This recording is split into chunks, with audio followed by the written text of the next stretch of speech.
अच्छा, तो हमने बॉहर्स मॉडल ऑफ एटम की बात की थी कि रदरफोर्ड मॉडल की फेलियर के बाद, रदरफोर्ड मॉडल के आप कह लें कि फेल हो जाने के बाद जो नेक्स्ट मॉडल ऑफ एटम था that was Bohr's model of atom. ठीक है, बॉहर के ओन मॉडल ऑफ एटम, जिसमें according to Bohr he said कि जी बेसिकली इलेक्ट्रॉन्स जो हैं ये एक स्पेसिफिक पाथ के ऊपर जो है वो रिवॉल्व करते हैं, जिसको ऑर्बिट्स का नाम दिया गया, और ये स्टेशनरी ऑर्बिट्स कहलाएंगे। ठीक है, आप इनको स्टेशनरी ऑर्बिट्स भी कह सकते हैं या स्टेशनरी एनर्जी लेवल्स भी कह सकते हैं।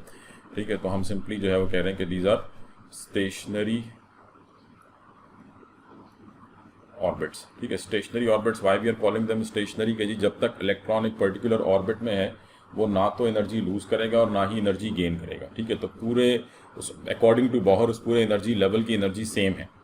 अब वो किस हद तक करेक्ट है या किस हद तक रॉन्ग है हम वो बात नहीं कर रहे, बट बॉहर के मुताबिक एक एनर्जी लेवल की एनर्जी जो है वो फिक्स्ड है, स्टेशनरी है। तो उस एनर्जी लेवल में जब तक एक इलेक्ट्रॉन रहेगा उसकी एनर्जी फिक्स्ड रहेगी, और जो उस एनर्जी लेवल की एनर्जी होगी वही उस इलेक्ट्रॉन की एनर्जी होगी। ठीक है, और जब इलेक्ट्रॉन जंप करेगा एक लोअर से हायर एनर्जी लेवल में, यानी कि ग्राउंड से एक्साइटेड स्टेट में जाएगा, तो वो एनर्जी गेन करेगा। और क्योंकि कोई भी एटम और कोई भी इलेक्ट्रॉन जो है वो एक्साइटेड स्टेट में ज़्यादा देर नहीं रह सकता, बिकॉज वो अनस्टेबल हो जाएगा। ठीक है, एक्साइटेड स्टेट में जाने के बाद इलेक्ट्रॉन जो है ये अनस्टेबल हो चुका है, तो उसको दोबारा अपनी ग्राउंड स्टेट में वापस आना है। तो जब इलेक्ट्रॉन अपनी ग्राउंड स्टेट में वापस आएगा तो वो एनर्जी रिलीज करेगा। ठीक है, तो when jumping from a lower to higher energy level, electron will absorb energy, and that energy would be in form of quantas or photons according to Planck's quantum theory। और जब भी electron higher से lower energy level में आएगा तो again energy release करेगा in the form of packets. ठीक है, तो ये हमने लास्ट टाइम जो है ये बात डिस्कस की थी। आई होप ये बात जो है वो सबको क्लियर हो गई होगी। हमने कहा था कि एनर्जी एब्जॉर्ब्ड और emitted is the difference between the lower and higher energy levels of the atom. ठीक है, तो जब भी आप देखेंगे डिफरेंस देखेंगे तो दैट डिफरेंस जो है मस्ट बी लाइज इन कि हाई और हाई एनर्जी लेवल की एनर्जी को आपने माइनस कर दिया लो एनर्जी लेवल की एनर्जी से, and that must be in h nu and h nu. ठीक है जी। अच्छा, अब इसके बाद कुछ आप कह लें कि रिजल्ट्स थे बॉहर थ्योरी के। ठीक है, इसने कुछ कैलकुलेशंस की और उन कैलकुलेशंस को जो है वो अब हमने यहाँ पे डिस्कस करना है। ठीक है, तो हम ये कह सकते हैं कि results of Bohr's theory।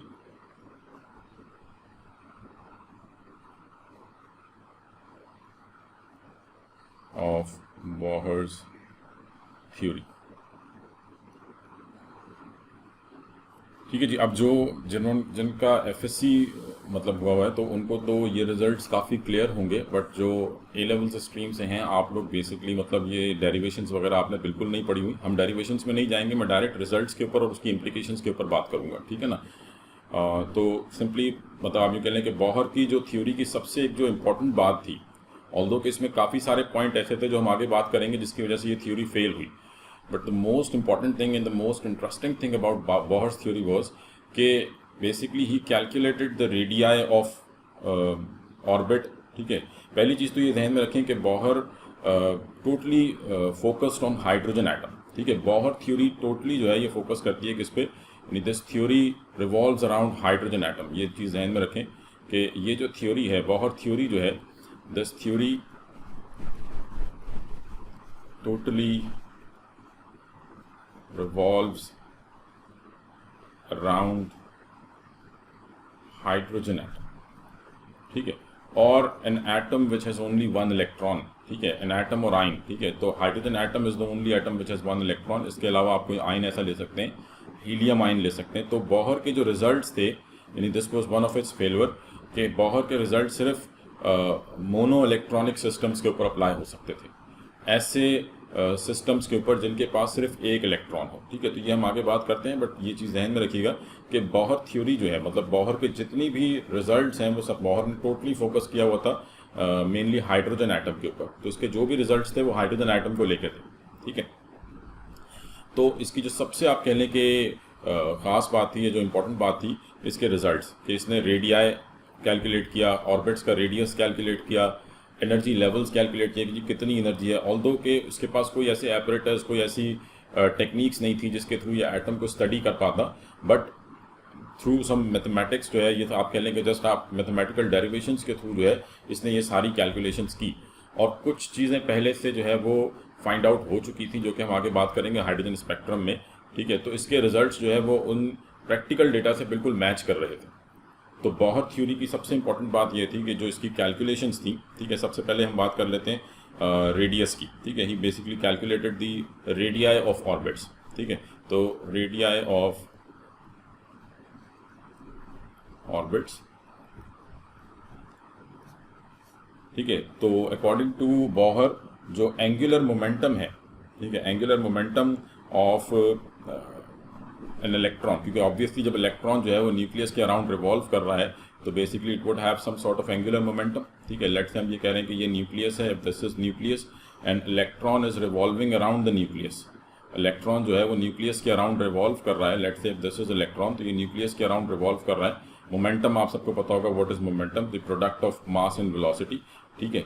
तो एंगुलर मोमेंटम क्या है कि जब हम लीनियर मोमेंटम को मल्टीप्लाई कर देते हैं किसके साथ, रेडियस के साथ, तो दैट इज एंगुलर मोमेंटम, ठीक है। तो according to Bohr angular momentum of an electron is, ठीक है, एंगुलर मोमेंटम जिसको हम MVR जो है वो कह सकते हैं, तो MVR is equals to NH upon 2π, ठीक है। तो बेसिकली सेट कीजिए MVR, ये सिंपली आपको ये MVR क्या है, दिस इज एंगुलर मोमेंटम, ठीक है, ये एंगुलर मोमेंटम, या आप ये कह सकते हैं कि this is the path on which electron is revolving, a circular path on which electron is revolving, ठीक है। तो एंगुलर मोमेंटम जो है ये बेसिकली आपको उस पाथ के बारे में बता रहा है जिस पाथ पे इलेक्ट्रॉन रिवॉल्व कर रहा है, ठीक है। तो this is the address of that path on which electron is revolving, जिस पे इलेक्ट्रॉन जो है वो रिवॉल्व कर रहा है। तो अकॉर्डिंग टू बॉहर के electron can only revolve on those orbits और ऑन दोज पाथ, इलेक्ट्रॉन जो है ये सिर्फ उस पाथ पे रिवॉल्व कर सकता है जिसका एंगुलर मोमेंटम किसके बराबर हो, NH अपॉन 2π के, ठीक है। पहली बात तो ये जहन में रखें कि इलेक्ट्रॉन सिर्फ उस पाथ के ऊपर रिवॉल्व कर सकता है जिस पाथ का एंगुलर मोमेंटम किसके बराबर हो, NH अपॉन 2π, या इसके होल नंबर मल्टीपल्स के ऊपर। यानी n जो है ये किसको रिप्रेजेंट कर रहा है, n जो है ये सिंपली वैल्यूज है, जिस तरह प्रिंसिपल क्वांटम नंबर हम आगे बात करेंगे, या आप इसको भी फिलहाल शेल कह लेंगे। n जो है ये शेल को रिप्रेजेंट कर रहा है कि n कुड बी 1 और n कुड बी 2 और n could be 3, तो मतलब 1 means first energy level, 2 means second energy level, 3 means third energy level, ठीक है। तो फर्स्ट एनर्जी लेवल का एंगुलर मोमेंटम कितना होगा, n की वैल्यू 1 हो जाएगी, h अपॉन 2π, h की वैल्यू हमें मालूम है 6.627 इंटू 10⁻⁻34, पाई की वैल्यू भी मालूम है 3.14, तो मतलब आप फर्स्ट ऑर्बिट का एंगुलर मोमेंटम कैलकुलेट कर सकते हैं, ठीक है। तो ही सेट कि जी बेसिकली फर्स्ट ऑर्बिट का एंगुलर मोमेंटम ये होगा और इसी पाथ के ऊपर रिवॉल्व करेगा इलेक्ट्रॉन। सेकंड ऑर्बिट का अगर आपको एंगुलर मोमेंटम देखना है तो आप n की वैल्यू की जगह पर 2 रख देंगे। थर्ड ऑर्बिट का क्या हो जाएगा, 3h अपॉन 2π। फोर्थ ऑर्बिट का क्या हो जाएगा, 4h upon 2π। Fifth orbit 5h upon 2π, ठीक है। मतलब ये नहीं हो सकता कि आप कहेंगे किसी इलेक्ट्रॉन जिस पाथ पे रिवॉल्व कर रहा हो उसका एंगुलर मोमेंटम हो 1.5h upon 2π। This is not correct, ये पॉसिबल नहीं है, ठीक है। तो the angular momentum of an electron or the path on which electron is revolving, its angular momentum would be either h upon 2π or its integral multiple, ठीक है। ये आपको सिंपल जहन में रखना है कि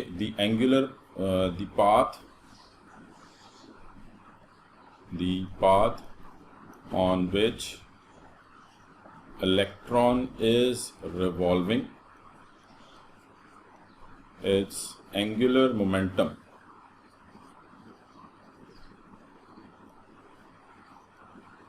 will be either h upon 2π or integral multiple of it, integral multiple of it, ठीक है जी। तो इलेक्ट्रॉन जिस पाथ पे रिवॉल्व कर रहा है उसका एंगुलर मोमेंटम या तो h अपॉन 2π होगा या उसका एंगुलर या उसका इंटीग्रल मल्टीपल होगा, ठीक है। तो पहली चीज तो आपने ये ध्यान में रखनी है कि only those orbits were possible in which the angular momentum of electron would be an integral multiple of h upon 2π, ठीक है जी। अच्छा, फिर इसके बाद हम डायरेक्ट जो है वो बाकी सारी डेरिवेशंस को स्किप करने के बाद हम डायरेक्ट आ जाते हैं कि Bohr calculated the radius of the orbits, ठीक है। इसने इन सारी डेरिवेशंस को यूज करते हुए बेसिकली इसने सेंट्रीपिटल फोर्स को और सेंट्रीफ्यूगल फोर्स को जो है वो आपस में कोरिलेट किया और फिर डेरिवेशंस करते हुए इसने रेडियस जो है वो कैलकुलेट किया। ठीक है, तो रेडियस ऑफ द ऑर्बिट जो इसने कैलकुलेट किया that was r is equals to n square. ये सारी आप कह लें कि फॉर्मूलाज जो हैं ये आपको बुक में मिल सकते हैं। r is equals to n square h square upon 4 pi square m z e power 4। ठीक है, ये इसने बेसिकली रेडियस जो है वो कैलकुलेट की। तो दिस इक्वेशन, ये जो इक्वेशन है आपकी, this gives the radius of all the possible stationary orbits. ठीक है, ये स्टेशनरी ऑर्बिट का रेडिया आपको बता रही है कि लेट्स से अगर हम फर्स्ट ऑर्बिट की बात कर रहे हैं तो फर्स्ट ऑर्बिट के लिए n की वैल्यू क्या हो जाएगी 1। फर्स्ट ऑर्बिट के लिए n की वैल्यू 1, h की वैल्यू हमें मालूम है that is 6.625 into 10 raise to power minus 34 joules second. Pi की वैल्यू मालूम है, ठीक है 3.14, m मास ऑफ इलेक्ट्रॉन है, ठीक है that is 9.11 into 10 raise to power minus 31। z जो है ये प्रोटॉन नंबर है। ठीक है, एंड बिकॉज मैंने आपसे पहले कह दिया कि he was only discussing about hydrogen atom, ये क्योंकि सिर्फ हाइड्रोजन एटम में इंटरेस्टेड था, that means z is equals to 1। ठीक है, हाइड्रोजन का एटॉमिक नंबर क्या है 1, एंड e जो है ये चार्ज है। ठीक है, that was 1.602 into 10 raise to power minus 19 coulomb. ठीक है, तो ये सारी वैल्यूज मतलब आप कह सकते हैं कि जस्ट ये सारी की सारी वैल्यूज कांस्टेंट हैं। r is equals to n square and this is all some constant h square upon 4 pi square m z e power 4, ये पूरा का पूरा कांस्टेंट है। ठीक है जी, तो इसने फॉर फर्स्ट ऑर्बिट, ठीक है, अगर आप यहाँ पे सारी कांस्टेंट्स की वैल्यू पुट करते हैं और n की वैल्यू 1 रखते हैं, if n is equals to 1, यानी अगर हम फर्स्ट ऑर्बिट की बात कर रहे हैं, एंड याद रखें कि ये हाइड्रोजन एटम की बात हो रही है, तो अगर हम पहले ऑर्बिट का रेडियस फाइंड आउट करते हैं तो पहले ऑर्बिट का रेडियस हमारे पास आ जाएगा सारी वैल्यूज पुट करने के बाद। ठीक है, ये सारी वैल्यूज आपको मालूम है, तो अगर आप ये सारी वैल्यूज पुट करते हैं तो फर्स्ट ऑर्बिट का रेडियस जो है that would be 0.529 into 10 raise to power minus 10 metres, या आप कह सकते हैं 0.529 और 529 एंगस्ट्रॉम। ठीक है जी, एंगस्ट्रॉम में अगर ले रहे तो this was the radius of the first orbit, ये पहले ऑर्बिट का जो है वो रेडियस था। ठीक है, तो ये this was the radii calculated by Bohr for hydrogen atom. ठीक है, this is the radii of hydrogen atom. Hydrogen का जो इलेक्ट्रॉन है ये पहले ऑर्बिट में होता है, तो हम ये कह रहे हैं कि this is the radii of first orbit of hydrogen atom. Hydrogen atom के पहले ऑर्बिट का रेडियस जो है दैट इज 0.529 एंगस्ट्रॉम। ठीक है, तो अब मतलब बाकी सारी वैल्यूज फिक्स्ड हैं, जस्ट आपको यानी हमें पहले ऑर्बिट का रेडियस मालूम हो गया कि पहले ऑर्बिट का रेडियस ये है। अब अगर मैं ये सारी चीज़ें कांस्टेंट रखता हूँ, यानी ये तो सारा का सारा ये जो हमारे पास h square upon 4 pi square m z e square, sorry ये e स्क्वायर है, मैं बार बार e पावर 4 लिख रहा हूँ, e स्क्वायर, इसको e स्क्वायर करने में। ठीक है जी, ये काफ़ी टाइम हो गया वैल्यूज़ वगैरह इसके फॉर्मूलाज देखे हुए, जब से ए लेवल्स में आए तो ये फॉर्मूलाज बिल्कुल जो है वो, तो इसको ई स्क्वायर करते हैं तो h square upon 4 pi square m z e square. ठीक है, ये आपके पास यानी ये जो पूरी टर्म है this whole term is some constant, ये कांस्टेंट है। ठीक है जी, ये कांस्टेंट है। अब अगर मैं यहाँ यानी ये वैल्यू आपने फाइंड आउट कर ली, अब अगर आपको सेकंड ऑर्बिट का रेडियस फाइंड आउट करना है तो जस्ट n की वैल्यू क्या हो जाएगी 2, थर्ड ऑर्बिट का रेडियस फाइंड आउट करना है तो n की वैल्यू 3, फोर्थ ऑर्बिट का रेडियस फाइंड आउट करना है तो n की वैल्यू 4। ठीक है, तो हम इसको सिंपली ये कह सकते हैं कि यानी ये जो हमारे पास टर्म आ गई कि r radius is equals to n square h square upon 4 pi square m z e square. ठीक है, this whole term is some constant, तो इस कांस्टेंट को हम यानी इस पूरे को की जगह पे हम एक ही कांस्टेंट ले लेते हैं और इसको हम रिप्रेजेंट कर देंगे a नॉट से, और बाज़ बुक्स में आपको ये अल्फा नॉट से भी जो है वो मिलेगा। ठीक है, तो वो आपकी सिलेबस के हिसाब से हम इसको ए नॉट के हिसाब से चल रहे हैं, बट बाज़ बुक्स के अंदर और मोस्टली बुक्स के अंदर आपको ये मिलेगा। ठीक है, तो ये जो आपके पास टर्म है यानी this is known as Bohr's radius, ये कहलाएगा बोहर्स रेडियस। ठीक है, n की वैल्यू आपको मालूम है, अगर if n is equals to 1 तो ये हो जाएगा 0.529, और बाकी आप पुट करते जाएं सेकंड ऑर्बिट, थर्ड ऑर्बिट, तो वो आप फाइंड आउट कर सकते हैं। ठीक है जी, तो a नॉट जो है this a naught is known as, ये कहलाएगा this is called Bohr's radius. ठीक है, ये कहलाएगा बॉहर्स रेडियस। तो this is called Bohr's radius. ठीक है जी, तो ये ज़रा एक दफ़ा देख लें कि हमने बात की कि बेसिकली एंगुलर मोमेंटम जो है किसी भी इलेक्ट्रॉन का जो सर्कुलर पाथ है, जिस पाथ पे वो रिवॉल्व कर रहा है, उसका एंगुलर मोमेंटम h/2π या उसका इंटीग्रल मल्टीपल के बराबर होना चाहिए। Then he calculated the radii of first orbit. ठीक है, किस तरह से किया वो डेरिवेशन में हम नहीं जा रहे, डायरेक्ट हम रिजल्ट के ऊपर आए। तो फर्स्ट ऑर्बिट का जो रेडियाई था, यानी ये आपके पास रेडियस का फॉर्मूला आ गया, r is equals to n²h²/4π² mze²। अब अगर हम इसमें वैल्यूज पुट करते हैं, n की वैल्यू 1 रखते हैं, तो फर्स्ट ऑर्बिट का रेडियाई आ जाएगा। ठीक है, आप उसको मीटर्स में लें या एंगस्ट्रॉम में लें। देन फिर उसके बाद हमने इसको बॉहर्स रेडियस के बराबर ले लिया। ठीक है, ये पूरा कांस्टेंट था, this whole constant is known as Bohr radius. और अब आप यहाँ पे n की वैल्यू 2 रखेंगे तो आपको सेकंड ऑर्बिट का रेडियस मिल जाएगा, 3 रखेंगे तो थर्ड ऑर्बिट का रेडियस मिल जाएगा। जी बेटा, यहाँ तक बात क्लियर है, इसमें कोई कंफ्यूजन? सर मुझे 2 क्वेश्चन है जी सर। एक मिनट, एंगुलर मोमेंटम वाली जो स्क्रीन है उसको डिस्प्ले कीजिएगा जी। सर इसमें आपने जो फाइनल फार्मूला ड्राइव किया है, तो इसमें आपने नीचे करना थोड़ा सा, इसमें आपने मास तो इंक्लूड नहीं किया, सिर्फ वेलोसिटी लिखी हुई है, विल बी आइदर h/2π, तो मास नहीं होगा इसके साथ? जी, मास कैंसिल हो गया है। अच्छा, मास कैंसिल हो गया। वो पूरा जो डेरिवेशन थी हम उसमें नहीं गए ना, मैं डायरेक्ट जो है वो उस पर फॉर्मूले पे लेकर आ गया हूँ। ठीक है ना, जो एक्चुअल पूरी डेरिवेशन है मैं उस डेरिवेशन में गया ही नहीं हूँ। वो आप बुक से देखें तो आपको डेरिवेशन उसमें मिल जाएगी। ठीक है ना, बट यहाँ पे क्योंकि हम जिस हिसाब से बात कर रहे हैं तो हमें डेरिवेशन की जरूरत नहीं है जी।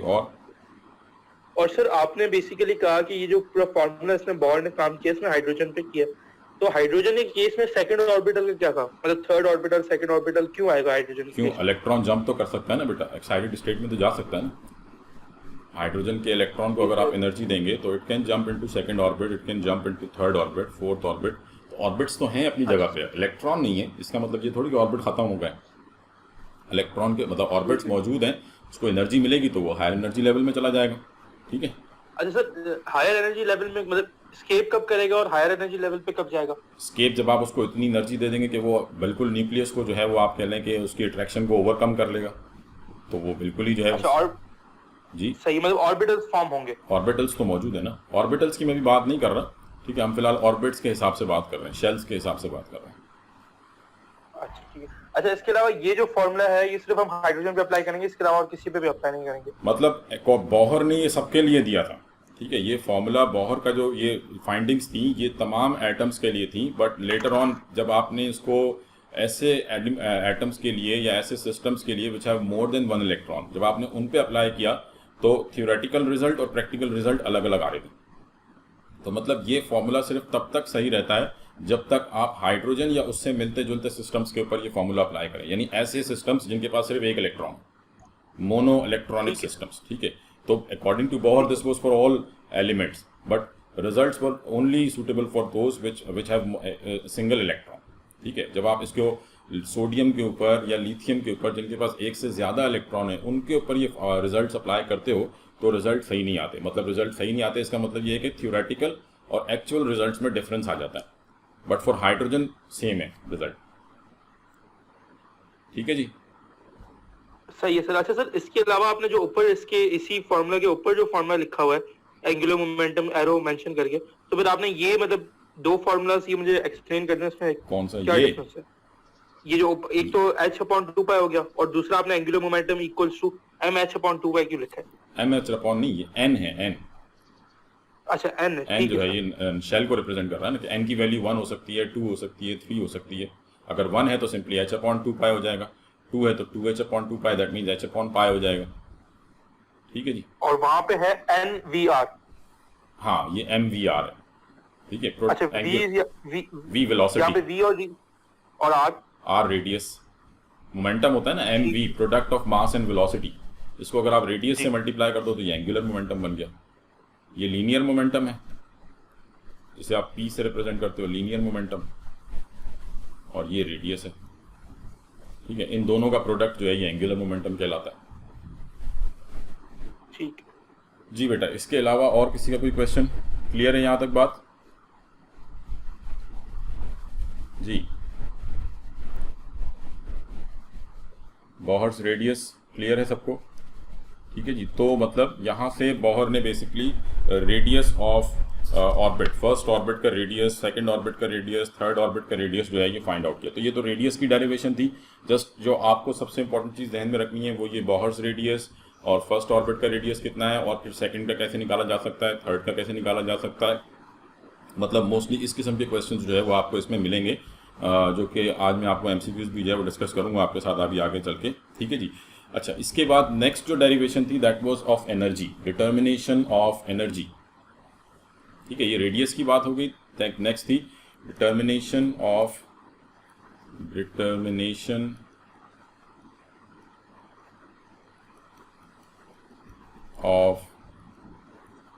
रेडियस, सॉरी एनर्जी,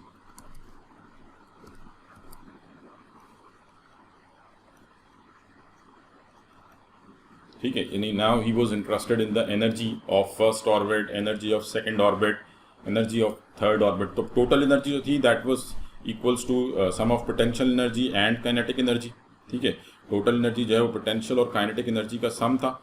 अच्छा, अब मैं डायरेक्ट जो है वो जो फाइनल फॉर्मूला था कि जिसमें इसने एनर्जी लेवल कैलकुलेट किया किसी भी एक पर्टिकुलर ऑर्बिट का, कि फर्स्ट ऑर्बिट की एनर्जी इतनी है और सेकंड ऑर्बिट की एनर्जी इतनी है और थर्ड ऑर्बिट की एनर्जी इतनी है। बेसिकली इसने पोटेंशियल और काइनेटिक एनर्जीज को सम किया और उनको सम करने के बाद इसने किसी भी एक ऑर्बिट की जो है वो एनर्जी फाइंड आउट की।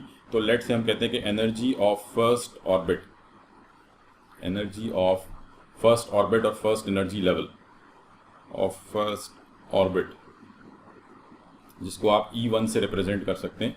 तो E1 was equals to -2π² mz² e⁴, ठीक है जी, -2π² mz² e⁴ अपॉन n1, ठीक है, क्योंकि फर्स्ट ऑर्बिट की बात हो रही है तो n1² h², ठीक है। n1 सिंपली रिप्रेजेंट कर रहा है कि ये फर्स्ट ऑर्बिट की एनर्जी, ठीक है।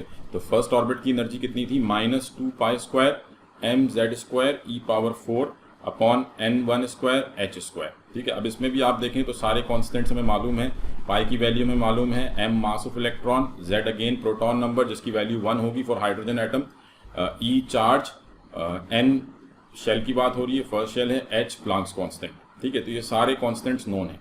ऐसी अगर हमसे कहा जाए कि जी फर्स्ट सेकंड ऑर्बिट की एनर्जी, तो सेकंड ऑर्बिट की एनर्जी कितनी होगी, E2 is equals to -2π² mz² e⁴ upon n2² h², ठीक है। This would be the energy of second energy level, ठीक है। ये फर्स्ट एनर्जी लेवल की एनर्जी, सेकंड एनर्जी लेवल की एनर्जी, और इसको आप सिंपली अगर मतलब आप इसको सिंप्लीफाई करके लिखना चाहें तो that would be -2π² mz² e⁴ upon n² h²।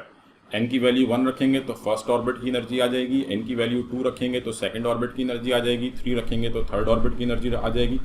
तो अब यहाँ से इसने फर्स्ट ऑर्बिट की एनर्जी कैलकुलेट करी, ठीक है। He calculate the energy of first orbit, यानी फॉर्मूला हमारे पास ये आ गया, दिस इज द फॉर्मूला, ये फॉर्मूला आ गया हमारे पास फर्स्ट ऑर्बिट के लिए, सेकंड ऑर्बिट के लिए डिफरेंस कुछ भी नहीं है, सिर्फ n1 n2 हो रहा है, ठीक है।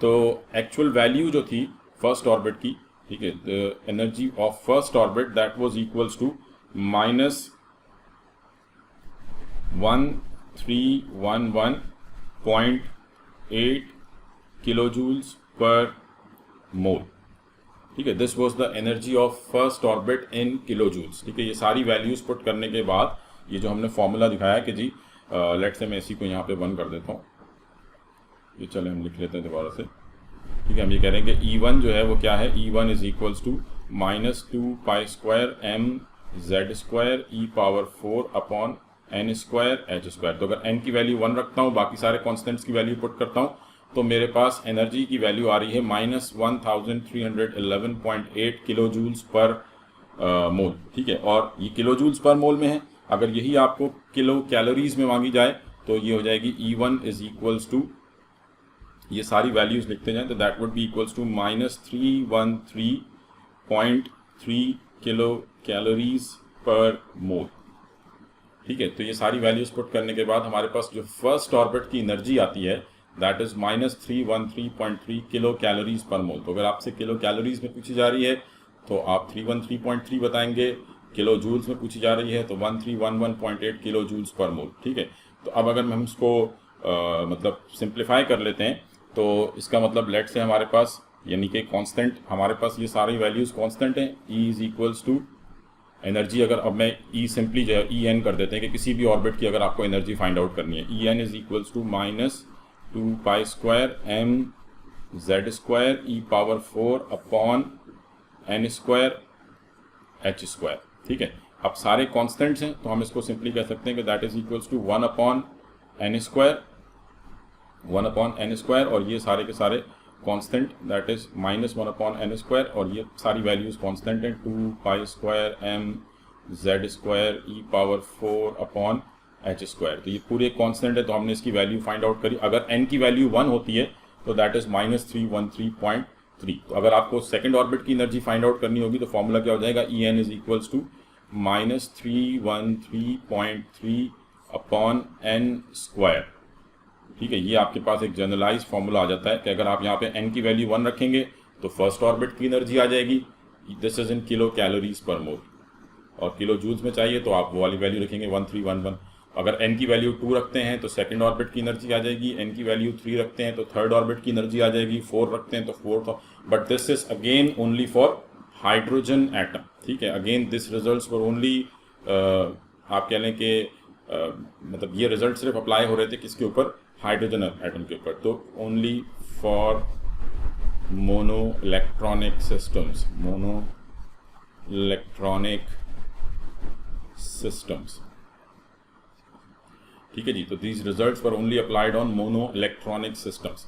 ठीक है, तो ये हमारे पास पहले हमने रेडियस की वैल्यू फाइंड आउट कर ली कि किसी भी ऑर्बिट का रेडियस कैसे फाइंड आउट किया जा सकता है, and now we have the energy of orbit कि फर्स्ट ऑर्बिट की एनर्जी कितनी होगी, सेकंड ऑर्बिट की एनर्जी कितनी होगी, थर्ड ऑर्बिट की एनर्जी कितनी होगी। जी बेटा, क्लियर है यहां तक बात?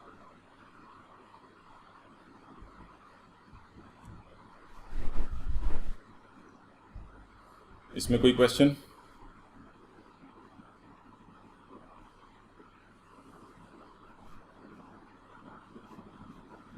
ठीक है जी, तो ये हमने रेडियस और एनर्जी की जो है वो बात कर ली।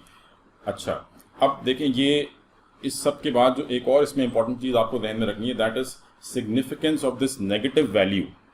ठीक है, ये जो नेगेटिव वैल्यू है यहाँ पे, ठीक है, ये जो हम बात कर रहे हैं कि चले हम इसको यहाँ पे लिखते हैं सिग्निफिकेंस ऑफ, ऑल्दो हमने डेरिवेशंस को डिस्कस नहीं किया। ठीक है, और ये डेरिवेशंस बहुत इंटरेस्टिंग हैं, जिन्होंने पढ़ी हुई हैं उनको थोड़ा सा आइडिया होगा। ठीक है, मतलब यानी कि आप ये समझ लें कि एट जिस टाइम पे बॉहर ने ये सारी कैलकुलेशंस की हैं, ऑल्दो अब ये रिजल्ट्स अप्लाई नहीं होते, but that was truly remarkable कि किस तरह से इसने बगैर किसी एक्सपेरिमेंटल डेटा के इसने ये सारे रिजल्ट्स जो है वो फाइंड आउट किए based on some mathematical formulas. ठीक है, तो सिग्निफिकेंस ऑफ नेगेटिव वैल्यू। ठीक है, अब ये जो आपके पास एनर्जी की जो हमारे पास फॉर्मूला है कि E n is equals to -2π² mz² e⁴n²h²। ये n और h मेरे एक जैसे ही लग रहे हैं, ये ध्यान रखिएगा, ये n है और ये h है। अच्छा, अब ये जो आपके पास माइनस नजर आ रहा है, ये माइनस क्या बता रहा है, कोई बता सकता है? ये माइनस की वैल्यू जो है वो हमें एनर्जी के बारे में क्या बता रही है?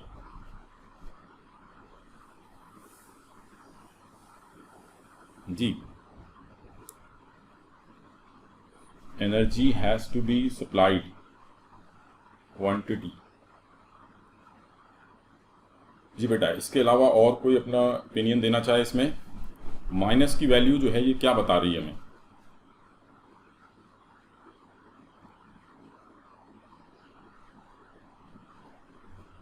अच्छा जी, देखें, बेसिकली हम ये कहते हैं कि जब कोई इलेक्ट्रॉन न्यूक्लियस की ग्रिप में होता है, ठीक है, तो मतलब चलें इसको हम यूँ कहते हैं कि लेट्स से कि ये न्यूक्लियस है, इफ दिस इज न्यूक्लियस, ठीक है, ये न्यूक्लियस है, then this is first energy level, this is second energy level, this is third energy level.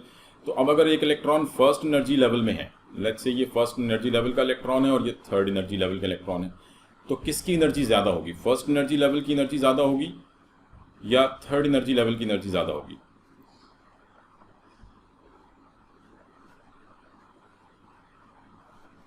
जी, किसकी एनर्जी ज़्यादा होगी? थर्ड की एनर्जी ज़्यादा होगी, ठीक है ना। तो as we are moving away from the nucleus, जैसे जैसे हम न्यूक्लियस, ये बात हम स्टार्ट से पढ़ते आते हैं, ठीक है ना। आप किसी भी बोर्ड में है, ये चीज़ बिल्कुल बेसिक है, स्टार्ट से ही है वो केमिस्ट्री में पढ़ाई जाती है।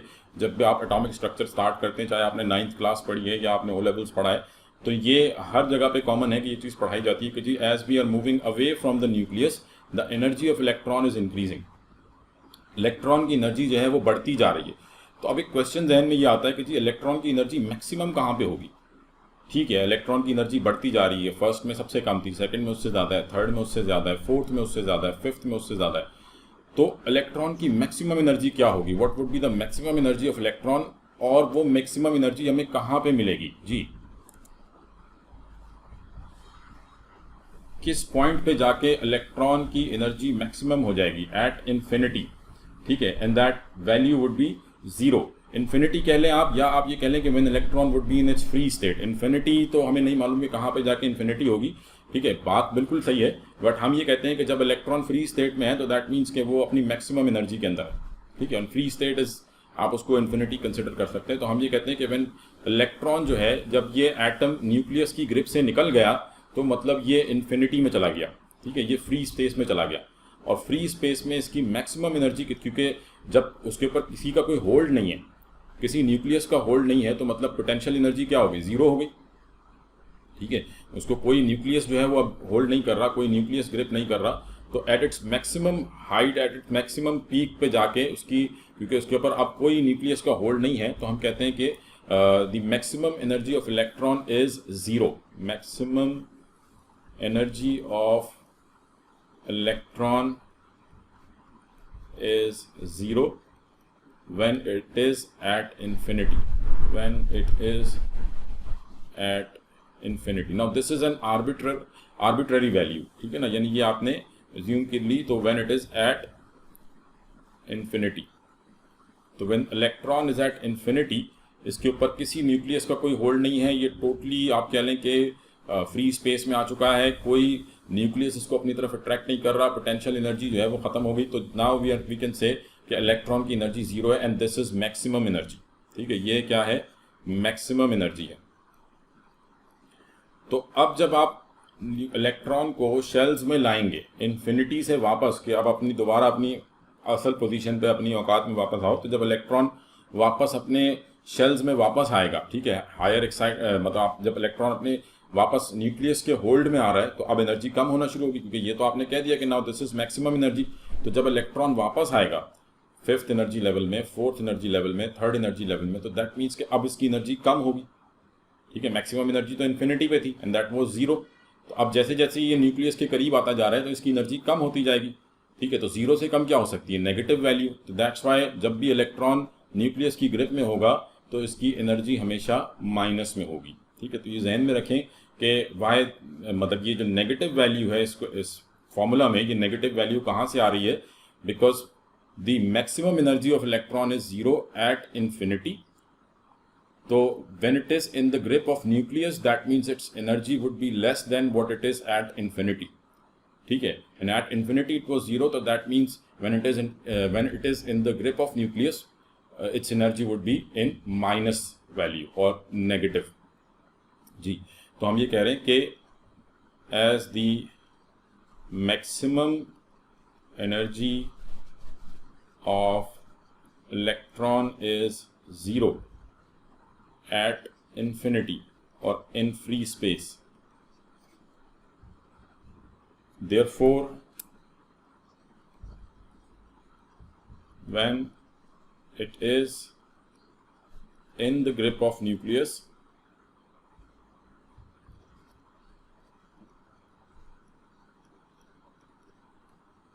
the energy will decrease,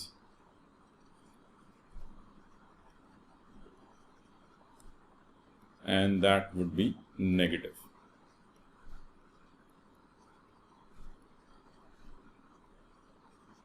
ठीक है जी, that would be negative जी। क्लियर है ये बात कि ये माइनस वैल्यू कहां से आ रही है, इसमें कोई कंफ्यूजन किसी को?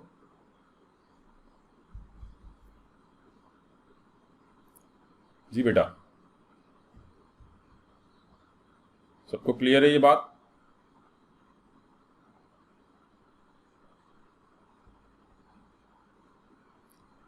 ठीक है जी। तो ये हमने बात कर ली कि बेसिकली ये नेगेटिव वैल्यू जो है वो कहाँ से आ रही है and what is the significance of this negative value. ठीक है, तो ये थोड़ा सा ध्यान में रखिएगा, अक्सर इसके ऊपर भी कुछ एमसीक्यूज बनते हैं।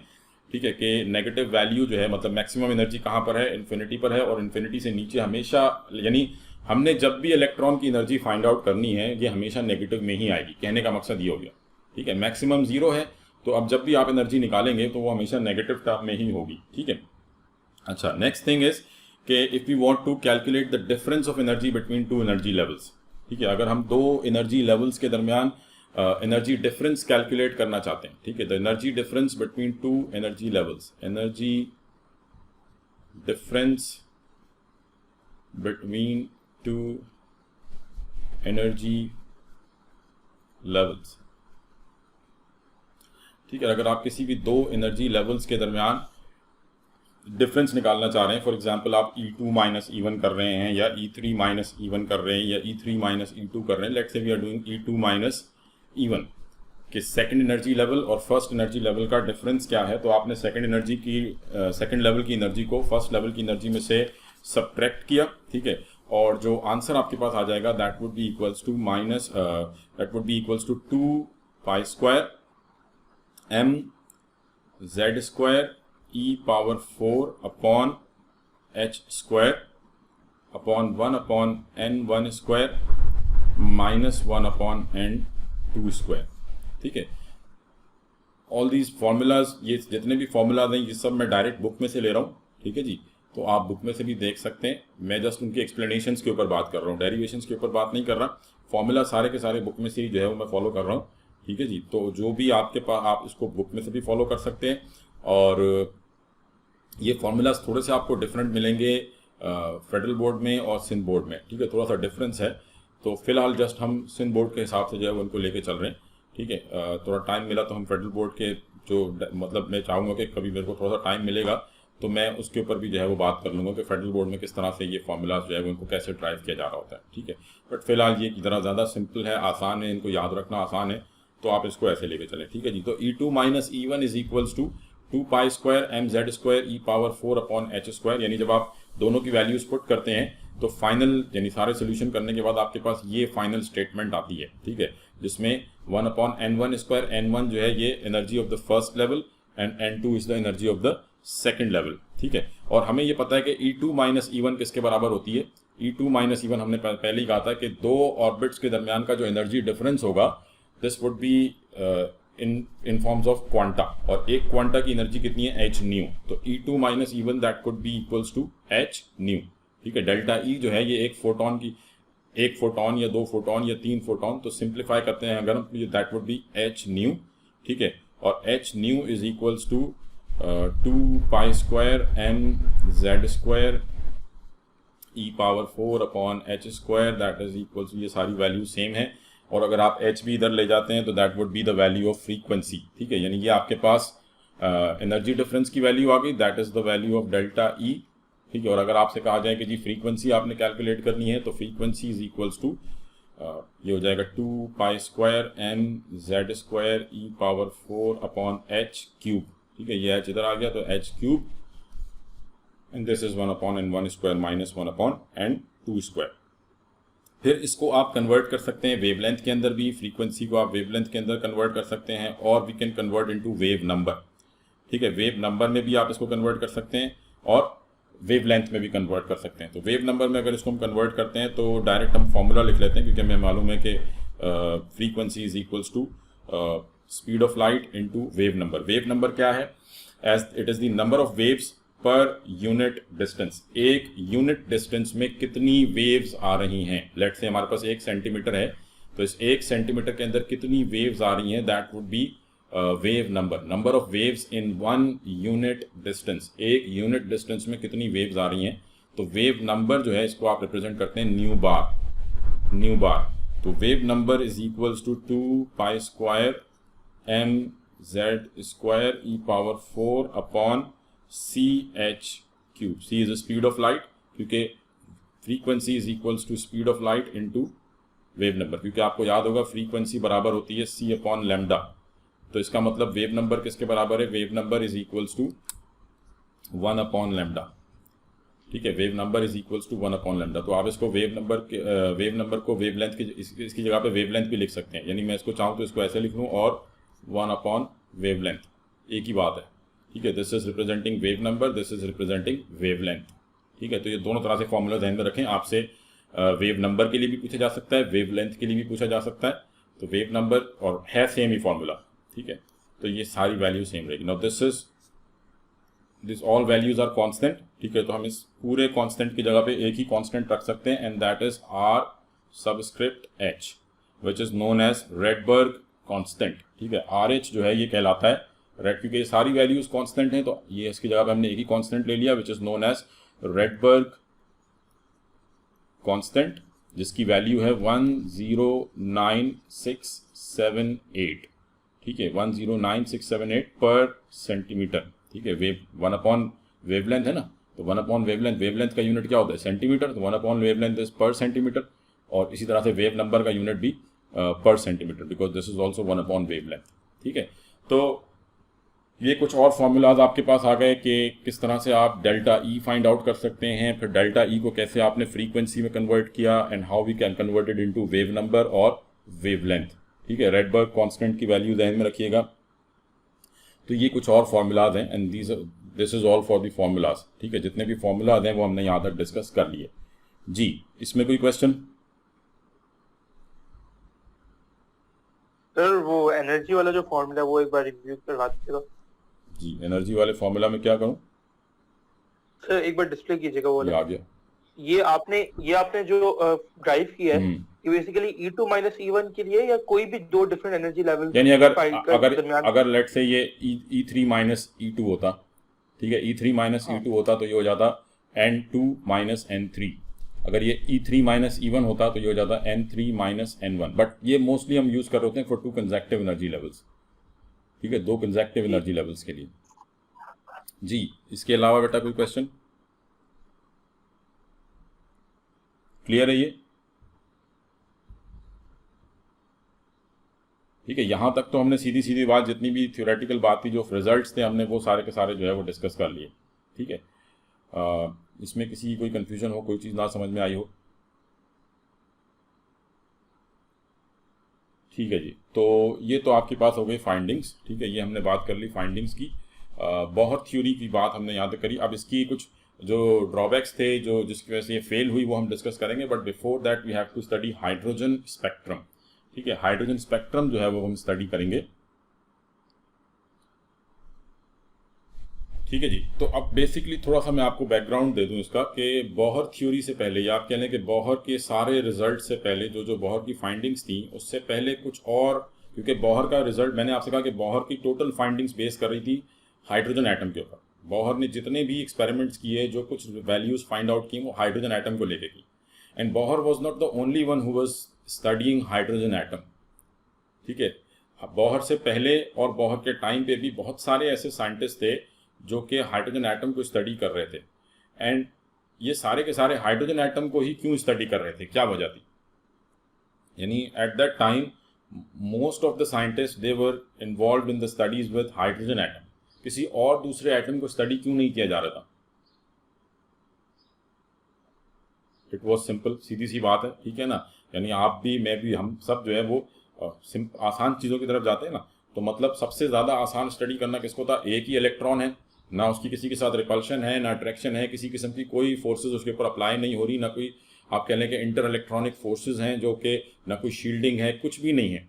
तो मतलब उसको स्टडी करना उनके लिए आसान था। और एट दैट टाइम क्योंकि इतनी ज़्यादा एडवांसमेंट भी नहीं थी, ऐसे ऑपरेटर्स भी नहीं थे, तो उनके लिए ज़्यादा बेहतर ये होता था कि जी वो हाइड्रोजन एटम या हीलियम न्यूक्लियाई या लिथियम न्यूक्लियाई को स्टडी करते। ठीक है, अगर वो उस टाइम पे कोई आयरन को स्टडी करने बैठ जाता, कोई नाइट्रोजन को स्टडी करता, तो उसके लिए फाइंडिंग्स बहुत मुश्किल हो जाती। ठीक है, तो that's why at that time, Bohr के टाइम पे या उससे पहले ज़्यादातर जो स्टडीज़ हो रही थी वो हाइड्रोजन एटम को लेकर की जा रही थी।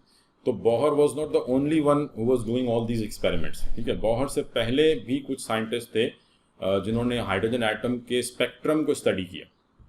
इस तरह से प्रॉपर डिटेल में फाइंडिंग्स तो नहीं करी, ऐसे फॉर्मूलाज तो ड्राइव नहीं किए, लेकिन उन्होंने हाइड्रोजन एटम के स्पेक्ट्रम को स्टडी किया। ठीक है, मतलब फॉर एग्जांपल हम ये डायग्राम आप देख रहे होंगे। ठीक है, फेडरल बोर्ड वालों ने और एफएससी वालों ने ये पढ़ा हुआ होगा काफ़ी डिटेल में, ठीक है। ये 5 डिफरेंट साइंटिस्ट थे, लाइमन, बाल्मर, क्वास्टन, ब्रैकेट एंड फंड। इनमें से 4 जो है वो बोहर से पहले और एक बोहर के बाद जो है वो उसने स्टडी किया हाइड्रोजन एटम को, ठीक है। तो इन सब साइंटिस्ट ने हाइड्रोजन एटम को स्टडी किया in different spectrum of electromagnetic radiations, ठीक है जी। तो Lyman was the first, Lyman जो है इसने हाइड्रोजन एटम को study, now how they were studying hydrogen atom, जी कोई बताएगा मुझे कैसे स्टडी कर रहे होंगे हाइड्रोजन एटम को? एक्सपेरिमेंटल प्रोसीजर क्या होगा? हाइड्रोजन एटम के स्पेक्ट्रम को स्टडी कैसे किया जा सकता है? 2 दिन से हम ये बात कर रहे हैं, तो मैं चाहूंगा कि कोई आंसर दे इसको। अगर मुझे हाइड्रोजन एटम के स्पेक्ट्रम को स्टडी करना है तो मुझे क्या एक्सपेरिमेंटल सेटअप जो है वो लगाना होगा? डिस्चार्ज ट्यूब से डिस्चार्ज ट्यूब से होगा, बिल्कुल डिस्चार्ज ट्यूब से होगा, ठीक है। तो मतलब ये कोई रॉकेट साइंस नहीं थी, हर कोई उस जमाने में डिस्चार्ज ट्यूब यूज कर रहा था। सबके पास, हर साइंटिस्ट के पास, जैसे आज आप लैब में चले जाएं तो सबके पास क्या कहते हैं टाइट्रेशन सेटअप जो है वो मौजूद होता है। तो ऐसे ही जो है वो eight that time discharge tube तो जो है वो सबके पास मौजूद होती थी। तो डिस्चार्ज ट्यूब के थ्रू जो है वो हाइड्रोजन एटम को स्टडी किया जा रहा था। They were energising hydrogen gas in the discharge tube, और उससे जो रेडिएशंस प्रोड्यूस हो रही थी, जो ग्लो प्रोड्यूस हो रहा था, उसके स्पेक्ट्रम को स्टडी किया जा रहा था, ठीक है जी। तो अब बेसिकली इन डिफरेंट साइंटिस्ट ने डिफरेंट रेडिएशंस को स्टडी किया। फॉर एग्जांपल हम लाइमन की बात करते हैं, ठीक है। Lyman was studying hydrogen atom and he was studying hydrogen atom in that way के बेसिकली इसने ये जो हम फॉर्मूला की बात करते हैं, लेट्स से मैं ये हाइड्रोजन, इसको हम यहाँ पे इसको ऐसे डिस्कस कर लेते हैं। यानी हमने वेव नंबर के फॉर्मूला की बात की कि wave number is equals to Rydberg constant 1/n1 square minus 1/n2 square, ठीक है। अब इसमें हायर एनर्जी लेवल कौन सा है और लोअर एनर्जी लेवल कौन सा है? n1 is lower energy level and n2 is higher energy level, ठीक है। यानी कि जब इलेक्ट्रॉन n2 से n1 में जंप करेगा तो ये मतलब हायर से लोअर एनर्जी लेवल में आ रहा है, ठीक है। हायर से lower energy, when it is moving from n2 into n1 तो means it is moving from higher to lower, ठीक है। अब लाइमन बेसिकली क्या, लाइमन सीरीज की जब हम बात करते हैं तो Lyman basically studied hydrogen atom in such a way कि when the electrons are jumping into first energy level, यानी उसने n1 को फिक्स कर दिया कि जी n1 फर्स्ट है, n1 तो जो है ये 1 है। लाइमन ने बेसिकली n1 को फिक्स कर दिया कि n1 is 1 first energy level, n2 it could be 2, it could be 3, n2 जो है ये 2 हो सकता है, ये 3 हो सकता है, ये 4 हो सकता है, 5 हो सकता है, 6 हो सकता है, 7 हो सकता है। यानी इलेक्ट्रॉन 7वें ऑर्बिट से फर्स्ट में जंप कर रहा है, 6ठे ऑर्बिट से फर्स्ट में जंप कर रहा है, 5वें ऑर्बिट से फर्स्ट में जंप कर रहा है, ठीक है। मतलब जंप आके करेगा फर्स्ट में। तो जब भी इलेक्ट्रॉन 7 से 6 से 5 से 4 से 3 से जंप करता है फर्स्ट में, तो जो एनर्जी वो रिलीज करता है, ठीक है, उसकी जो स्टडी थी दैट वाज बाय लाइमन, ठीक है। और अकॉर्डिंग टू लाइमन कि जब इलेक्ट्रॉन, यानी अभी आप यहाँ पे देखें कि n1 for Lyman n1 was 1 के इलेक्ट्रॉन आके गिर रहा है फर्स्ट एनर्जी लेवल में फ्रॉम आइदर 2, 3, 4 और 5। और जब वो इस मतलब 5वें से, चौथे से, तीसरे से, दूसरे से या छठे से, 7वें से जब पहले में आके गिरता है तो the energy it release it is in ultra violet region, ठीक है। This was the findings of Lyman कि जब भी इलेक्ट्रॉन किसी भी हायर एनर्जी लेवल से पहले एनर्जी लेवल में आके गिरता है तो हमेशा जो एनर्जी रिलीज होती है वो अल्ट्रा वायलेट रेडिएशंस वाले रीजन की होती है, means from 920 angstrom to 1200 angstrom, ठीक है जी। तो हम कहते हैं कि Lyman series it lies in the ultra violet region. Lyman studied hydrogen atom in ultra violet region, ठीक है। ये आपको सिंपल ध्यान में रखना है, इससे भी एमसीक्यूज काफी बन जाते हैं कि लाइमन स्टडीड हाइड्रोजन एटम,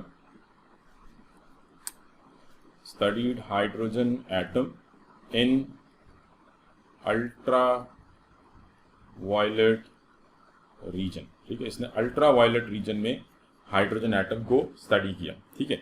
फिर ऐसे ही, यानी अब आप यहाँ पे ये डायग्राम अगर देखें तो यहाँ से भी आपको क्लियर हो जाएगा कि electron is jumping from 5th to 1st और it is jumping from 4th to 1st और 3rd टू 1st और 2nd to 1st। Then Balmer series was very, आप कह लें कि एट दैट टाइम ये काफ़ी जो है वो हिट हो गई थी, बहुत ज़्यादा, काफ़ी ज़्यादा मशहूर थी, ठीक है, बाल्मर सीरीज, बिकॉज बाल्मर के रिजल्ट और हाइड्रोजन और बोहर के रिजल्ट बिल्कुल मैच कर गए थे तकरीबन, बाकी सब पे भी मैच करते हैं बट इसके रिजल्ट काफ़ी ज़्यादा मैच कर गए थे। तो बाल्मर सीरीज़ के when electron is jumping from, और दूसरी एक और मेन रीज़न भी है जो कि किस वजह से ज़्यादा मशहूर हुई वो भी आपको समझ में आ जाएगा। बाल्मर सीरीज इज कि when electron is jumping from 6th to 2nd, यानी बाल्मर के लिए N2 क्या है, सॉरी N1 क्या है for Balmer, N1 is 2। Higher energy level कुछ भी हो सकता है, लोअर एनर्जी लेवल हमेशा 2 होगा। यानी जब भी इलेक्ट्रॉन छठे से, पांचवें से, चौथे से, तीसरे से सेकंड में आके गिरेगा तो दैट मीन्स कि ये बाल्मर सीरीज में लाई कर रहा है। And the energy is released in visible region, and that is why ये काफ़ी ज़्यादा मशहूर हुआ, क्योंकि विजिबल रीजन को स्टडी करना सबसे आसान है। ठीक है, तो अकॉर्डिंग टू बाल्मर जब भी इलेक्ट्रॉन किसी भी हायर एनर्जी लेवल से सेकंड एनर्जी लेवल में आके गिरता है तो जो रेडिएशंस इमिट होती हैं उनकी वेवलेंथ विजिबल रीजन में लाई करती हैं। देन पास्टन सीरीज, अब आपको पैटर्न समझ में आ गया होगा। पास्टन सीरीज कि जब इलेक्ट्रॉन किसी भी हायर एनर्जी लेवल से थर्ड में आके गिरेगा तो जो एनर्जी रिलीज होगी that lies in infrared reason, ये इंफ्रारेड रीजन के अंदर लाई करता है, दैट इज पास्टन सीरीज। ठीक है, पास्टन सीरीज। ब्रैकेट सीरीज कि जब इलेक्ट्रॉन 5th से 6th से 7th से 4th में आके गिरेगा, ठीक है, तो the energy is released in infrared और फार इंफ्रारेड भी इसको अक्सर कहा जाता है। ठीक है, आप इंफ्रारेड कह दें या फिर फार इंफ्रारेड भी कह सकते हैं। फंड सीरीज ये काफ़ी लेट जो है वो सीरीज आई थी, तो इलेक्ट्रॉन फ्रॉम 6th और 7th जंप इनटू 5th, तो इसके लिए N1 की वैल्यू क्या है 5th, and the energy lies in infrared regions. ठीक है, ये भी इंफ्रारेड रीजन और फार इंफ्रारेड, ये भी सेम फार इंफ्रारेड के अंदर लाई करती है। तो आई होप ये बात क्लियर हो गई होगी। ठीक है, ये जहां तक बात क्लियर है बेटा, ये पांचों सीरीज क्लियर हैं, इसमें कोई क्वेश्चन?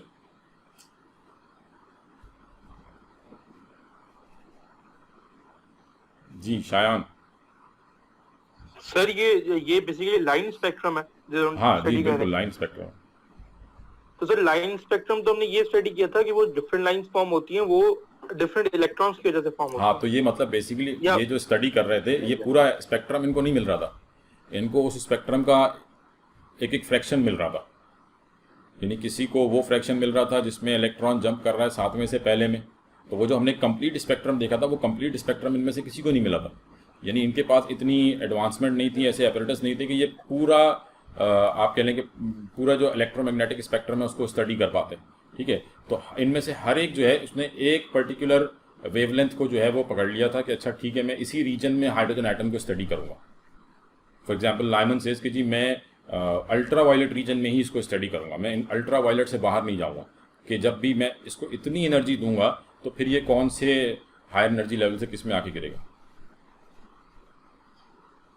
ठीक है जी,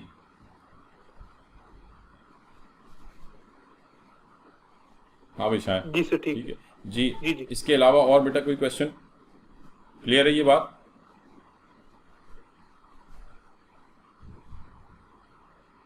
जी सबको क्लियर है ये series?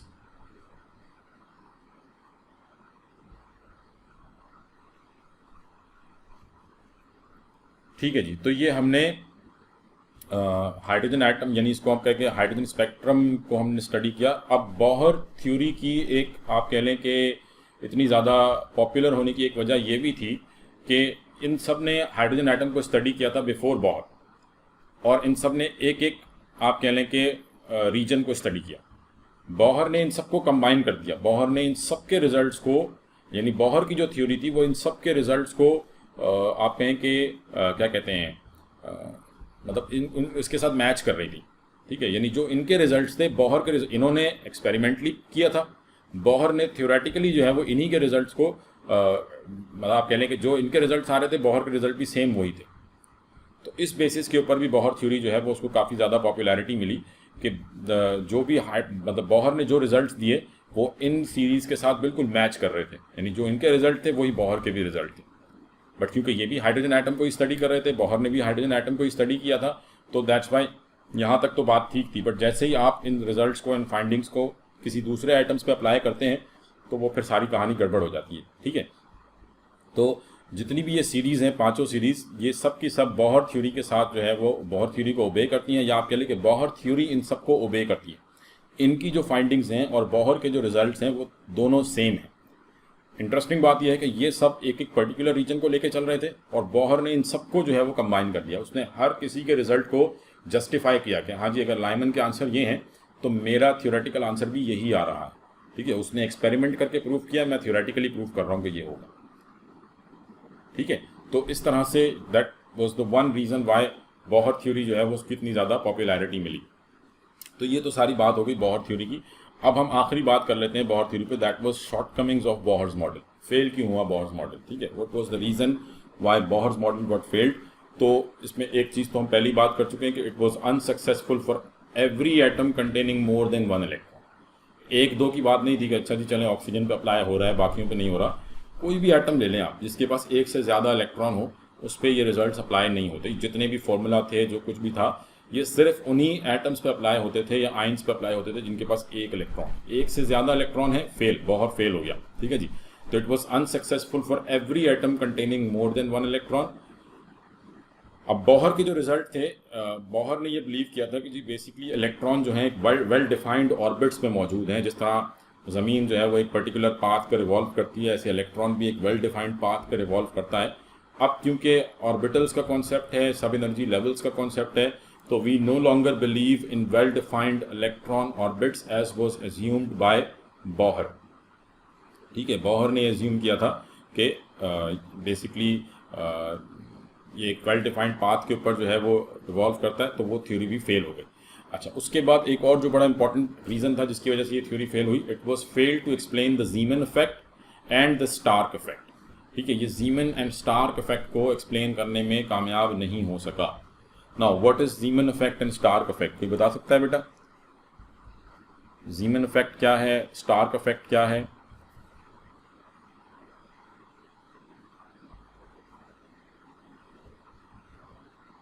Ji, if anyone can answer this, what is Zeeman effect and Stark effect? अब मुझे पता है कि ये सिन बोर्ड में तो नहीं है, बट ए लेवल्स फिजिक्स में मुझे नहीं पता कि ये है या नहीं है। तो बेसिकली मेरा ये क्वेश्चन ए लेवल्स वालों से है।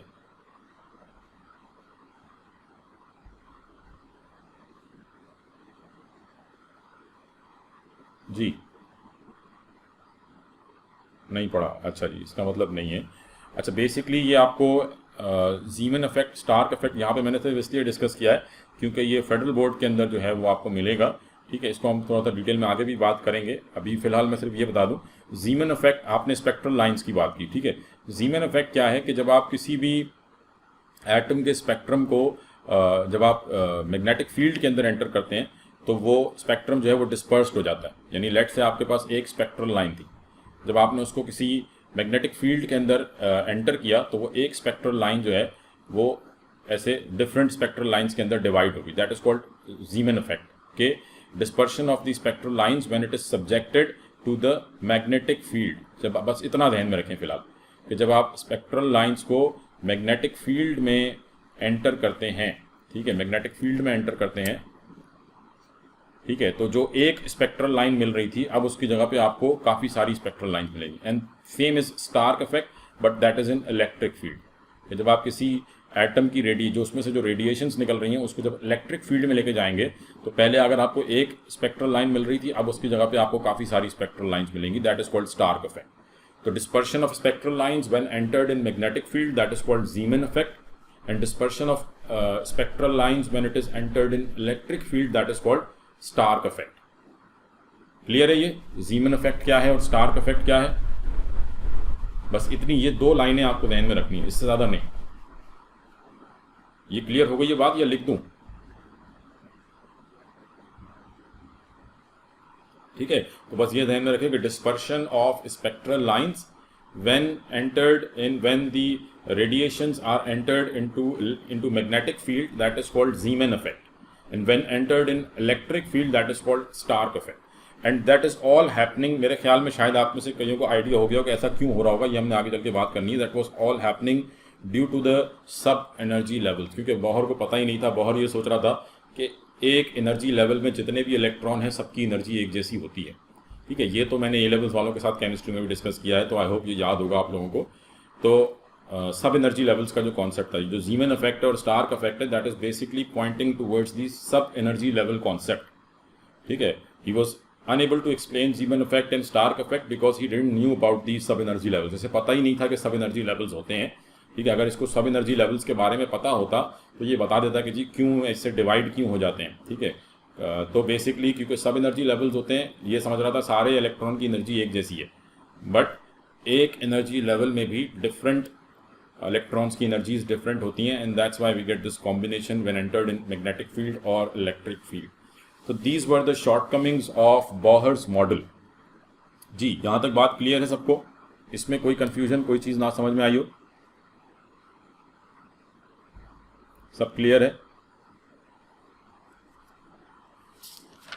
ये हमारा बोहर्स मॉडल जो है वो कंप्लीट हो गया, ठीक है। अच्छा बेटा, एक चीज़ मैं अभी ये आपके साथ एक फ़ाइल जो है वो शेयर करूंगा क्लास के बाद ग्रुप में, ठीक है। ये फाइल एक दफ़ा आप देख लें, ये स्क्रीन पे आपके आ रही है file, PDF file ji,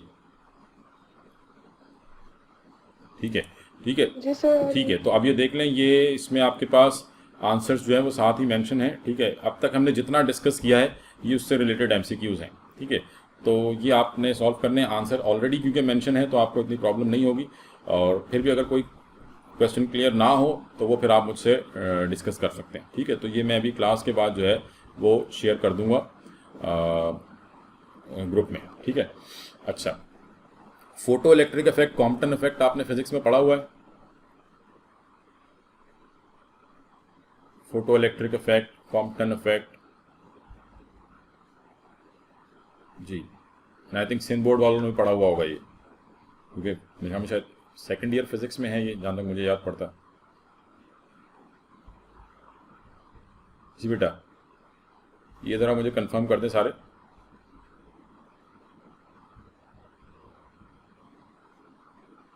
photo electric effect and Compton effect, ये पढ़ा हुआ है सबका?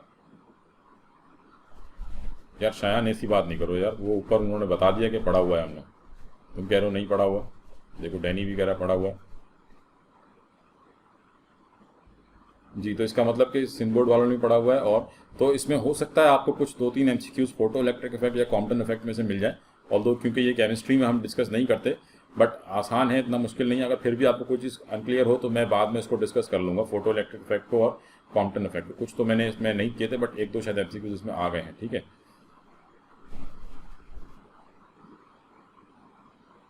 अच्छा भाई, सही है, चलो खैर है, इसको हम डिस्कस कर लेंगे। वो ज़्यादा MCQs नहीं होंगे, 1-2 ही होंगे। अगर नहीं समझ में आए तो छोड़ देना, बाद में डिस्कस कर लूँगा उसको। एज सच ये केमिस्ट्री के रिलेटेड जो है वो इतना इंपॉर्टेंट नहीं है, इसलिए मैं अभी इसको फिलहाल डिस्कस नहीं कर रहा, ठीक है जी।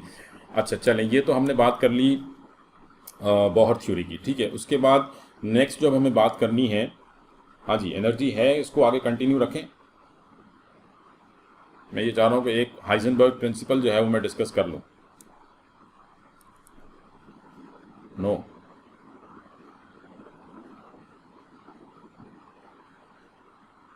यहीं पे एंड कर दूं क्लास?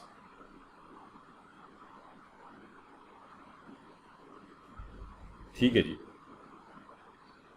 चले बस 9:30 तक करता हूँ, 10 मिनट है, 10 मिनट और पढ़ लेते हैं, ठीक है। हाइजेनबर्ग कंप्लीट हो जाएगा तो फिर ये है कि हम नेक्स्ट टाइम जो है वो एनर्जी लेवल्स वगैरह का कॉन्सेप्ट जो है वो स्टार्ट कर लेंगे, ठीक है। तो हाइजेनबर्ग प्रिंसिपल जो है वो डिस्कस कर लेते हैं। अच्छा जी, अब देखें, बोहर थ्योरी जो है उसके फेल होने की एक बड़ी वजह जो है वो हाइजेनबर्ग अनसर्टेनिटी प्रिंसिपल था, ठीक है।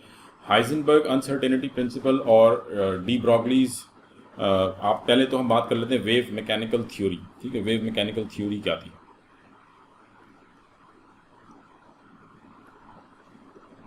फिर बाद में मैं आता हूँ हाइजेनबर्ग प्रिंसिपल पे।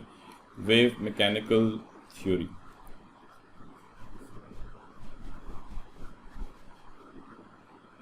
अच्छा जी, तो बेसिकली एक स्टार्ट में जो आपके पास कॉन्सेप्ट था, यानी जो आप कह लें प्लैंक्स का जो कॉन्सेप्ट आया था, प्लैंक्स क्वांटम थ्योरी जो थी वो ये थी कि एनर्जी जो है वो कंटिन्यूस फॉर्म में नहीं बल्कि पैकेट्स की फॉर्म में ट्रेवल करती है, ठीक है। That was wave mechanical theory for radiations, ठीक है। कि बेसिकली एनर्जी जो है ये डुअल नेचर रखती है।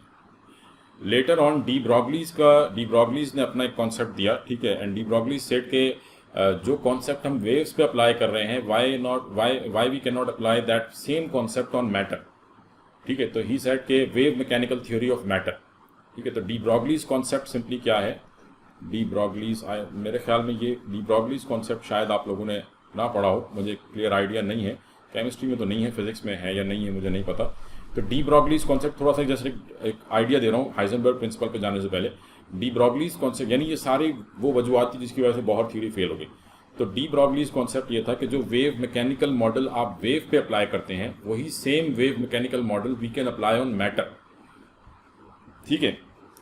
बट मतलब मैटर में आप जो सब एटॉमिक पार्टिकल्स हैं, जो माइक्रोस्कोपिक पार्टिकल्स हैं, उन पे अप्लाई कर सकते हैं। यानी पहले तो ये ध्यान में रखें कि de Broglie's concept it is only for microscopic particles, यानी मेरे ऊपर या आपके ऊपर ये लॉ अप्लाई नहीं होता माइक्रोस्कोपिक पार्टिकल्स, और क्यों नहीं होता वो भी आप देख लेंगे।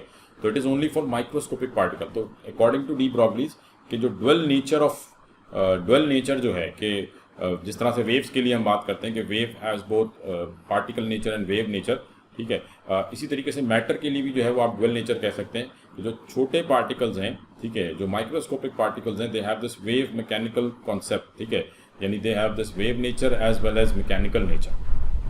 तो हम इसकी बहुत ज़्यादा डिटेल में नहीं जाते, बस जस्ट सिंपल ये ध्यान में रखें कि डी ब्रॉगलीज कॉन्सेप्ट जो है, ही सेड कि electron motion is a complex nature. Electron की जो मूवमेंट है, electron movement is a complex nature, is of a complex nature, which is best described by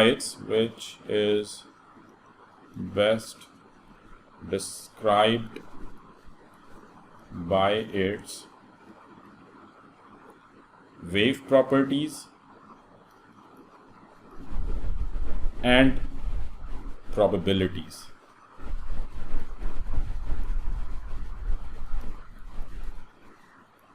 ठीक है, तो ये देखने में बात बड़ी अजीब सी लग रही है।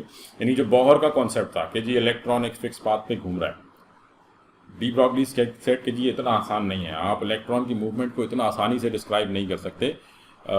इलेक्ट्रॉन की जो मूवमेंट है, it is best be describe by it's wave properties. आप इलेक्ट्रॉन को एज अ वेव कंसिडर करें, ठीक है। वेव जो है ये एट अ टाइम एक प्लेस पे भी हो सकती है और एट अ टाइम दूसरी प्लेस पे भी हो सकती है। जैसे हम ऑर्गेनिक में आपको याद होगा, जिन्होंने ये लेवल्स पढ़ी है मेरे साथ, हमेशा यही कहता था कि आप इलेक्ट्रॉन को एज अ वेव कंसिडर करें। तो वेव की जो डेंसिटी होती है वो डिस्पर्स्ड होती है, ठीक है। तो इलेक्ट्रॉन की, यानी आप ये कह सकते हैं कि इलेक्ट्रॉनिक मूवमेंट को अगर आपने एक्सप्लेन करना है तो it is best be describe by it's wave properties and probabilities, ठीक है, कि चांसेस के जी इस वक्त में इलेक्ट्रॉन यहाँ पाया जा सकता है। तो it is best be describe by it's wave properties and probabilities. आप इसको ये नहीं कह सकते कि बस ये एक फिक्स पोजीशन में यहाँ मौजूद है। तो यहाँ से कॉन्सेप्ट आता है हाइजेनबर्ग प्रिंसिपल का, ठीक है। हाइजेनबर्ग ने जो है वो इसी सेम सारी बात को लेते हुए, Heisenberg gave his own principle and he said कि it is not possible to determine simultaneously the position and momentum of a moving particle, ठीक है, कि आप किसी भी मूविंग पार्टिकल मतलब मटीरियल पार्टिकल की बात हो रही है, तो किसी भी मूविंग पार्टिकल की पोजीशन और मोमेंटम को आप साइमल्टेनियसली जो है वो एक साथ डिटरमिन नहीं कर सकते। It is not possible to determine simultaneously the position and momentum of a moving particle. And he said कि जो बेसिकली अब पोजीशन क्या है, change in position let's say delta x, ठीक है, and change in momentum let's say that is change in momentum delta p. Momentum को, linear momentum को आप किससे रिप्रेजेंट करते हैं, डेल्टा पी से, ठीक है। तो ही सेड कि that would be greater than और इक्वल टू एच अपॉन 2 पाई। एक आप इसको इस तरह से भी लिख सकते हैं, और आपकी बुक्स में जो स्टेटमेंट है आप इसको यूँ भी लिख सकते हैं कि change in position and change in momentum is approximately equals to h, Planck's constant, ठीक है। तो अब बेसिकली हाइजेनबर्ग प्रिंसिपल क्या है, ये कह रहे हैं कि जी ये दो आपके पास अनसर्टेनिटीज है, change in position and change in momentum, ठीक है। नाउ ही इज सेइंग कि अगर आप मोमेंटम के बारे में, मोमेंटम क्या है, मास इनटू वेलोसिटी, मास तो फिक्स है, तो मीन्स कि हम वेलोसिटी की बात कर रहे हैं।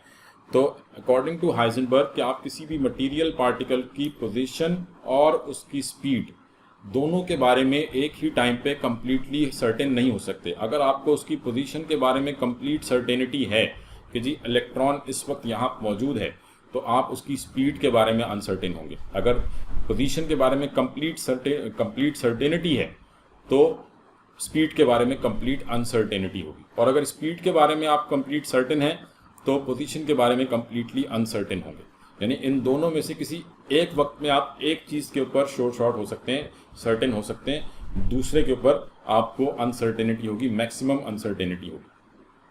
ठीक है। एंड ही सेड कि this uncertainty is applied to those substances और दोज मटेरियल पार्टिकल्स जिनका ये चेंज इन पोजीशन और चेंज इन मोमेंटम जो है, हम इसको यहाँ से देख लेते हैं, ये ज़्यादा आसान है। ठीक है। ये हाइजेनबर्ग प्रिंसिपल जो है ये अप्लाई करेगा किन के ऊपर, जिनमें change in position and change in momentum is approximately equals to Planck's constant. यानी जिनके लिए ये प्रोडक्ट प्लैंक्स कांस्टेंट से ज़्यादा होगा उनके ऊपर आप हाइजेनबर्ग प्रिंसिपल अप्लाई नहीं कर सकते। लेट से मैं कहता हूँ कि जी delta x into delta p is approximately equal to h. अब सपोज मैं कहता हूँ जी मैं भी मटेरियल पार्टिकल हूँ, या लेट से हम कहते हैं कि कार है जो भी मटेरियल पार्टिकल है, तो क्या हम उसकी भी पोजीशन और मोमेंटम के बारे में एक साथ श्योर नहीं हो सकते? तो हम ये देखते हैं कि अच्छा ठीक है, हम कार के लिए देखते हैं तो delta x into change in momentum क्या है, मास इंटू वेलोसिटी। अब कार का जो मास होगा, कार का मास तो काफ़ी ज़्यादा होगा, टन्स में होगा। ठीक है। एंड दैट वुड बी आप ये कह लें कि वो ये जो आपकी वैल्यू होगी ये काफ़ी ज़्यादा होगी प्लैंक्स कांस्टेंट से। प्लैंक्स कांस्टेंट क्या है, 6.627 into 10 power minus 34 joules second. ठीक है। तो अब अगर आप मास यहाँ पे टन्स में लिख देते हैं तो ये वैल्यू तो बहुत ज़्यादा होगी प्लैंक्स कांस्टेंट से, तो मतलब इसके ऊपर हाइजेनबर्ग प्रिंसिपल अप्लाई नहीं होता, क्योंकि हाइजेनबर्ग प्रिंसिपल ये कह रहा है कि ये प्रिंसिपल सिर्फ उन मटेरियल पार्टिकल्स पे अप्लाई हो सकता है जिनका ये प्रोडक्ट अप्रॉक्सीमेटली इक्वल हो प्लैंक्स कांस्टेंट के। ठीक है। तो अगर मैं किसी कार की जगह पे यहाँ पे इलेक्ट्रॉन लेता हूँ तो अब मास ऑफ इलेक्ट्रॉन क्या है, 9.1 इंटू 10 पावर माइनस 31 किलोग्राम्स। तो अब जो आपका आंसर आएगा, जो भी पोजीशन आती है, जो भी वेलोसिटी आएगी, तो तकरीबन वो आंसर प्लैंक्स कांस्टेंट के करीब करीब आएगा। तो मींस इलेक्ट्रॉन पे आप हाइजेनबर्ग प्रिंसिपल अप्लाई कर सकते हैं, बट आप कार पे या किसी और किसी स्टोन पे, किसी हैवी ऑब्जेक्ट पे आप प्लैंक्स कांस्टेंट अप्लाई नहीं कर सकते, क्योंकि देन ये प्रोडक्ट जो है वो प्लैंक्स कांस्टेंट से बहुत ज़्यादा आगे निकल जाएगा, अप्रॉक्सीमेटली इक्वल नहीं होगा। तो पहली बात तो ये ध्यान में रखें कि Heisenberg principle it only applies to those material particles which has the जिनका प्रोडक्ट जिनकी पोजीशन और मोमेंटम का प्रोडक्ट प्लैंक्स कांस्टेंट के तकरीबन करीब करीब होता है। जिनका ज़्यादा होगा, बहुत ज़्यादा होगा, वो उन पे ऊपर ही अप्लाई नहीं होगा। जी ये बात समझ में आई है बेटा? यहाँ तक ये बात समझ में आई है, मैं इसको यहीं तक रखूँगा। ये क्लियर है पॉइंट, इसको हम हाइजेनबर्ग प्रिंसिपल को आगे नेक्स्ट टाइम भी कंटिन्यू करेंगे, बट यहाँ तक बात क्लियर है